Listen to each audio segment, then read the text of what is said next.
हाँ, इस सबका कुत्ता बिल्ली का नाम लेते हैं भरत तिवारी। बात कर लोग भगत सिंह का कुत्ता बिल्ली बोल रहे हैं। छोड़े, भरत तिवारी क्रिमिनल था, बात मारा गया, बात खत्म। क्रांतिकारियों की शान गोली खाने और खिलाने में है,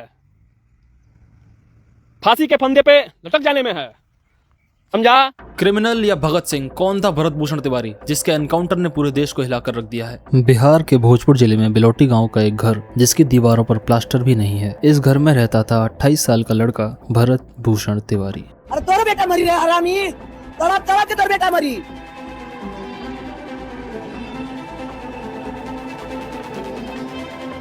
समाज के साथ खिलवाड़ नहीं करेगा, झूठा वादा नहीं करेगा। अगर करेगा तो उसे किसी भी हाल में पूरा करना पड़ेगा, और नहीं करेगा तो मेरे जैसे लोगों को हथियार उठाना पड़ेगा। हथियार इनको दे दिया गया। भरत ने बीएससी की थी और उनके पिता बिहार पुलिस में ड्राइवर की पोस्ट से रिटायर्ड हैं। भरत 4 भाई बहनों में मझले भाई थे। नौकरी के लिए दर दर भटके लेकिन कहीं नहीं मिली, तो इसके बाद करीब 10 साल पहले उसने एक ऐसा फैसला किया जो शायद इस देश में कोई ही करता है। उसने अपना पिंडदान कर लिया। शादी, परिवार, नौकरी, किसी चीज से कोई मतलब ही नहीं, सिर्फ समाज सेवा, मदद और सिस्टम से लड़ना। वही दिया है, सब उनके वहाँ से सब आया है। बिजली, बत्ती, रोड, कल, झगड़ा को बोल लड़ को वो सब दिया है हमको, सब उनके उसके द्वारा ही किए गए प्रयासों से वहाँ पे बिजली की व्यवस्था हुई है, वहाँ कच्ची सड़क की व्यवस्था हुई। गांव वाले बताते हैं कोई भी मुसीबत में हो भरत सबसे पहले पहुंचता था। वो सब तैयारी लड़का हमनी गरीब खातिर सब मदद करत रहल है बबुआ। अच्छा, हाँ। मैं अपने तन से पैदा नहीं करी हूँ, मेरे गांव का बेटा है।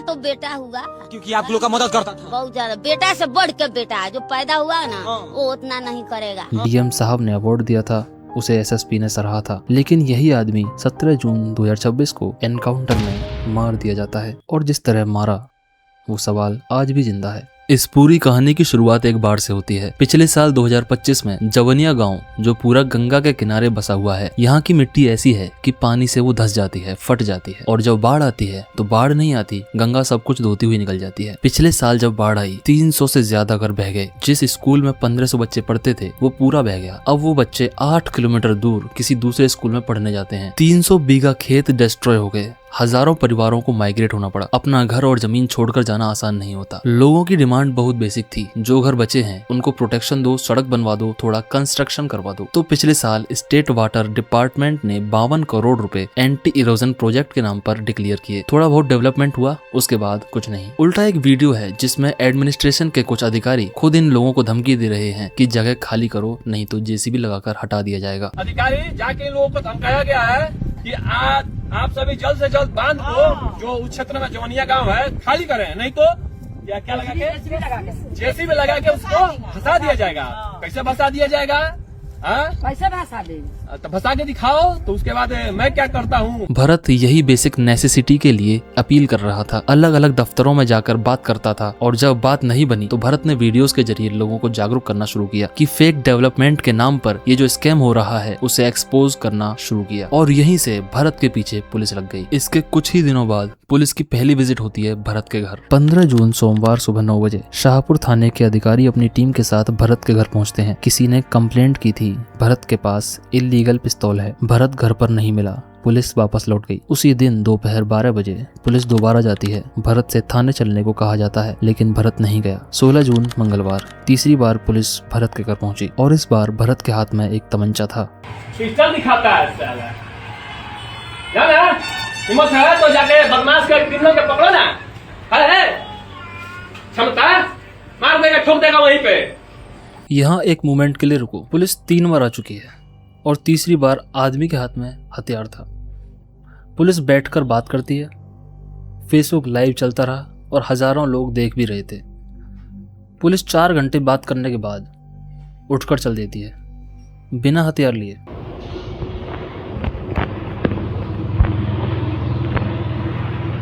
16 जून को एक ऑफिशियल लेटर जारी होता है जिसमें लिखा होता है कि भरत मानसिक रूप से बीमार है। ध्यान दो, ये एनकाउंटर से पहले की बात है, पुलिस के घर घेरने से भी पहले। 16 जून की रात पुलिस ने चुपचाप भरत के घर को चारों तरफ से घेर लिया। एसटीएफ यानी special task force, AK-47S 5.56 mm INSAS rifles, एक मानसिक रूप से बीमार लड़के को घेरने के लिए यही फोर्स भेजी गई थी। भरत पूरी रात घर से नहीं निकला और 17 जून की सुबह जब भरत को पता चल गया वो छत पर चढ़ा और उसने एक काम किया जो इस केस को बाकी सबसे अलग बना देता है। उसने फेसबुक लाइव शुरू कर दिया। हर दूसरे एनकाउंटर में कोई विटनेस नहीं होता, पुलिस का स्टेटमेंट होता है, फैमिली का स्टेटमेंट होता है और इसी बीच सच कहीं दब जाता है। लेकिन इस केस में सब कुछ लाइव था। हजारों लाखों लोगों ने सब लाइव देखा और जो देखा वो ये था।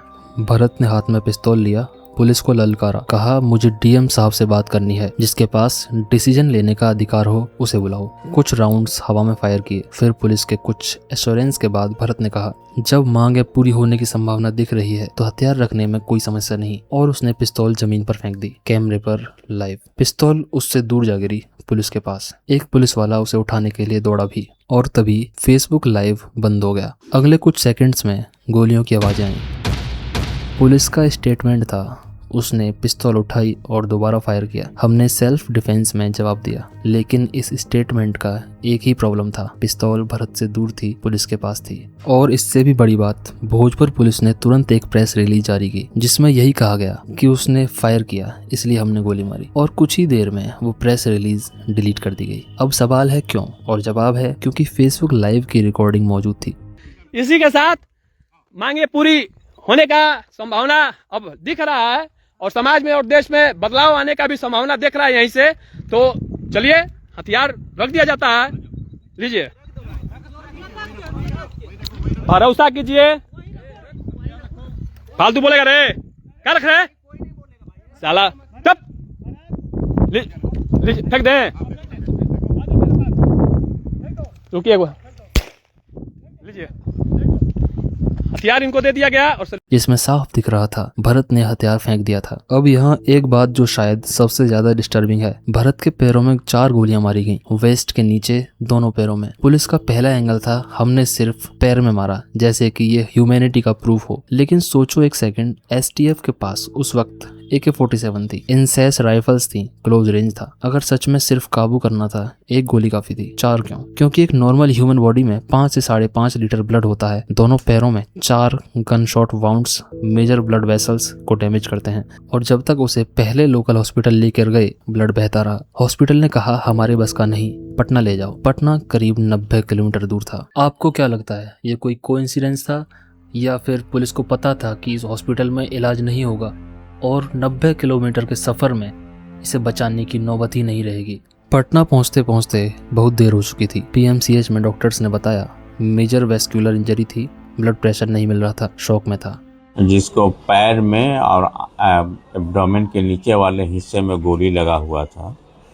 हम लोगों के पास जब आया तो उसका पल्स वगैरह बहुत ही नहीं, शॉक में था मरीज, बचने के हालत में नहीं था। भरत भूषण तिवारी की मौत हो गई। जैसे ही खबर फैली, बिलौटी गांव में आग लग गई। लोग सड़कों पर उतर आए। भरत की लाश को नेशनल हाईवे पर रखकर जाम लगा दिया। SDM और SP के खिलाफ नारेबाजी हुई। बिहार के CM सम्राट चौधरी ने अपने स्टेटमेंट में कहा था वो मानसिक रूप से बीमार है, उसको गिरफ्तार कर लिया गया है, मानसिक हॉस्पिटल भेजने का कार्य किया गया है। कि मेरे ही पुलिस वाले को कोई हथियार दिखा रहा है और पुलिस कार्रवाई नहीं कर रहा है, को गिरफ्तार भी कर लिया गया, उसको मानसिक आरोग्य का जो हॉस्पिटल उसमें भर्ती करने का काम किया जाए। बिहार के CM खुद कह रहे हैं कि भरत को गिरफ्तार कर मेंटल हॉस्पिटल भेजने का काम किया है, लेकिन उनकी पुलिस ने भरत को एनकाउंटर में मार दिया। तो या तो पुलिस CM को गुमराह कर रही है या फिर कुछ और। लेकिन याद रखो, ये मानसिक बीमारी वाली कहानी नई नहीं थी। 16 जून को ही मरने से एक दिन पहले यही लेटर जारी हो चुका था। मतलब ये नैरेटिव पहले से तैयार था, एनकाउंटर के बाद बनाया नहीं गया, पहले से बनाया गया था। बिहार के एजुकेशन मिनिस्टर मिथिलेश तिवारी ने कहा अगर एनकाउंटर जरूरी भी था तो हाफ एनकाउंटर होना चाहिए था। अगर एनकाउंटर जरूरी भी था तो हाफ एनकाउंटर करना चाहिए था। और सेंट्रल मिनिस्टर जीतन राम मांझी ने लिखा वेल डन भोजपुर पुलिस। और इधर इस सब के बीच बिहार पुलिस ने शाहपुर थाना के थाना प्रभारी समेत 4 पुलिसमैन को सस्पेंड कर दिया। सस्पेंशन ने सबसे बड़ा सवाल खड़ा कर दिया, अगर एनकाउंटर सही था तो उसे सस्पेंड क्यों किया गया? और अगर भरत ने फायर किया था तो जवाबी कार्रवाई करने वाले पुलिसमैन को इनाम मिलना चाहिए था, सजा नहीं। पहली बार वो 16 तारीख को हमारे पदाधिकारी वहां गए थे, तो उसमें जो अभियुक्त था उसको उन्होंने ठीक से हैंडल नहीं किया, टाइमली उसको नियंत्रण में नहीं ला सके और उसका वीडियो वगैरह वायरल हुआ। इस आरोप में एक SHO, 2 सब इंस्पेक्टर, एक ASI और एक कांस्टेबल जो थाना से गए थे उनको सस्पेंड। सस्पेंशन ये नहीं बताता कि क्या हुआ, लेकिन ये जरूर बताता है कि कुछ तो गड़बड़ जरूर है। हमारे सुप्रीम कोर्ट ने बार बार कहा है, एनकाउंटर आखिरी रास्ता है, पहला नहीं। इस देश में नक्सलवादियों को सरेंडर कराया जाता है, कश्मीर के आतंकवादियों को भी, लेकिन एक 28-30 साल का लड़का जिसका कोई क्रिमिनल रिकॉर्ड नहीं था और जो लाइव कैमरे पर अपना हथियार फेंक चुका था, उसका एनकाउंटर कर दिया जाता है। और अब जो सबसे बड़ा सवाल बचा है, जो पोस्टमार्टम रिपोर्ट आएगी, जो फॉरेंसिक एविडेंस होंगे और जो गवाहों के बयान होंगे, क्या वो सामने आने दिए जाएंगे ईमानदारी से? क्योंकि इन्वेस्टिगेशन वही पुलिस करे जिसके ऊपर आरोप है, तो जवाब मिलेगा या नहीं, ये खुद एक सवाल है। भरत का एक छोटा भाई है चंदन तिवारी। उसने अपनी आंखों से देखा कि उसके भाई को क्या मिला जब उसने बाढ़ पीड़ितों के लिए आवाज उठाई। क्या उसकी आवाज कोई सुनेगा? ये केस अभी खत्म नहीं हुआ, पोस्टमार्टम रिपोर्ट पेंडिंग है, कोर्ट केस होगा। आप कमेंट में बताइए ये एनकाउंटर था या हत्या। चैनल को सब्सक्राइब कीजिए। मिलते हैं नेक्स्ट वीडियो में।